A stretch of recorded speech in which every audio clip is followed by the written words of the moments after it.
Okay, here's part 2 where we left off. I was going to run out of time. So, looks like you're watching 2 videos today. So, we talked about the grade. Number 2 is the most common. I'll get my outdated joke here off of the board. So, number 1 is thinner. 3 is thicker. Basically a little heavier. Okay. And another thing that we need to know about diesel is its cetane rating. So cetane kind of sounds like octane, right? Well, it's sort of, but not. So cetane in diesel is the opposite of octane in gasoline. So in gasoline, your octane is your ability to resist detonation, or basically resist violent spontaneous combustion.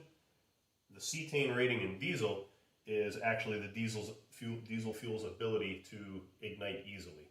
So the higher the number, the more easily ignited the fuel is.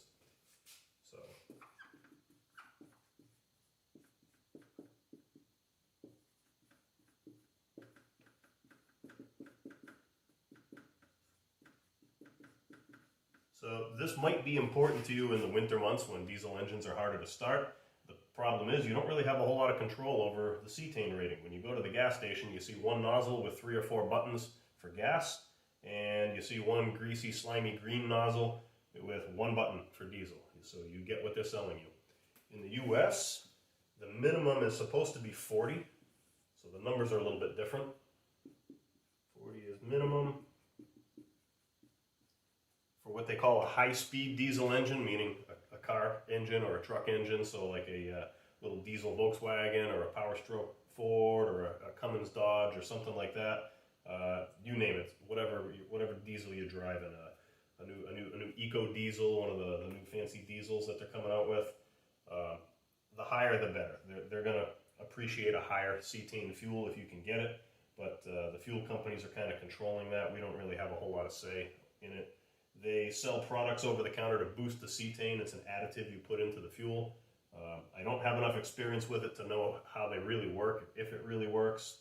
I do have some experience with Octane booster that they sell for gasoline, not to jump from subject to subject, but they make these octane enhancing boosters that they sell at the auto parts store.